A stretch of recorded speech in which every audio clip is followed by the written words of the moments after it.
Hello বন্ধুরা, তোমরা সবাই কেমন আছো? ভালো আছো তো? আমি একদম ভালো আছি। এই যে দেখো, আমি চা বানাচ্ছি। এটা আমার বুনুর বাড়ি। আমার বুনুর ছেলের চুল কাটা হবে, তার জন্য আমার বুনুর বাড়ি এসেছি। চা বানাতে লেগে দিয়েছে, চা বানাচ্ছি তাই। তো সবাইকে ওয়েলকাম আমার ইউটিউব পরিবারে। কে জানাই ভালোবাসা আর বড়দেরকে জানাই প্রণাম। আজকের ভিডিওটি আমি এখান থেকে স্টার্ট করছি। এই যে দেখো, 1 বছরে কিন্তু চুল ধুয়েছে। 1 বছর পরে এখন টাকলু মাথা হচ্ছে। 1 বছরে কিন্তু কোনো চুল কাটেনি, চুলে চিরুনি করেনি, শ্যাম্পু দেয়নি, অমন করে কিন্তু ছিল। এই যে আজকে এখন চুল কাটছে। আর আওয়াজ যদি শুনতে পারো, পাশের বাড়ির কাজ হচ্ছে, প্লিজ একটু মানিয়ে নিয়ে চলো, মানিয়ে নিও আমার ভয়েসটা। পাশের বাড়ির কাজ হচ্ছে তো 3-4 দিন থেকে, তার জন্য আমার ভয়েস দিতে প্রবলেম হচ্ছে। আমি বাড়ির বাইরে যাই, কোথাও ভয়েস দিচ্ছি, তো সেখান থেকেও প্রচুর আওয়াজ হচ্ছে। আমি কি করব বলো, কোথায় যাই ভয়েস দিব?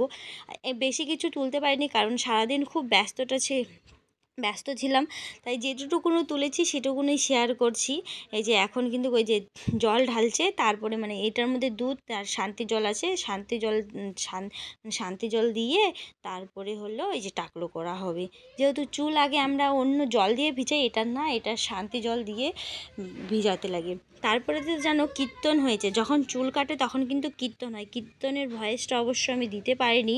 তো কীর্তন হয়, কীর্তন হওয়ার পরে তারপরে কিন্তু আমরা জল ভরতে গেছি। জল ভরতে বলতে সব ঠাকুরকে, গ্রামের ঠাকুরগুলোকে সবগুলোকে পুজো দিয়ে, আরও আমার বুনোর ছেলেকে কিন্তু স্নান করা হয়নি। আমার বুনোর ছেলেকে মেছিতে নিয়ে যায় স্নান করিয়েছি, নদীতে নিয়ে যায় স্নান করিয়েছে।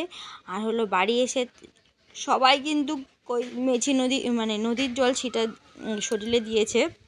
তো আমি ছিটে দিয়ে আমার মেয়েকে আনতে চলে গেছিলাম, কারণ আমার মেয়ের আনার টাইম হয়ে যাচ্ছিলো, তাই আমি আমার মেয়েকে আনতে চলে গেছি। আর ওসব কিছু দেখাতে পারিনি। তো বাড়ি এসে কিন্তু কীর্তন হয়েছে, আবার তারপরে হরি রোড হয়েছে। তো একটা ব্যাপার হয়েছে জানো তো, আমার বুনু, যেহেতু আমার মামি বাড়ি, এটা তো আমার মামার বড় মেয়ে না, তো ওখান থেকে মানত করেছে, তো ওখানে ঠাকুরকে পুজো দেয়নি। তো আমার মামিকে না ঠাকুর ধরেছিল, মনসা ঠাকুর। আমি তখন আমার মেয়েকে আনতে গেছিলাম, তখন হয়েছে।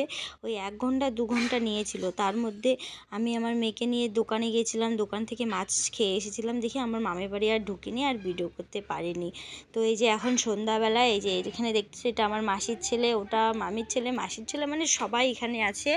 এই এখন আমরা রাত্রেবেলা বসে আছি, খাওয়া দাওয়া চলছে। এই যে এটা কিন্তু আমার বোনও এই যে ধুনো দেখাচ্ছে, যারা প্রথম ব্যাচে খেতে বসবে তাদেরকে ধুনো দেখাচ্ছে। তো এই যে প্রথম ব্যাচে খেতে বসেছে, আর ওদের কিন্তু ধুনিও দেখা হয়ে গিয়েছে। ওই যে আমার বড়মশাই দিচ্ছে, আমরা কিন্তু এখনও খাইনি, খাইয়ে দিয়ে বাড়ি চলে। ওটা আমার বোনু, তার শাশুড়ি আর আমার মাসির ছিল।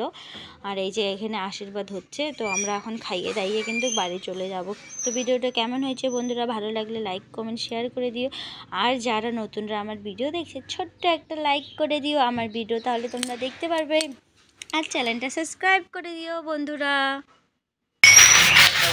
কালকের ভিডিও শেষ করা হয়নি, তাই ভিডিওটি এখানেই শেষ করছি। দেখা হচ্ছে পরের ভিডিওতে। তোমরা ভালো থাকো, সুস্থ থাকো।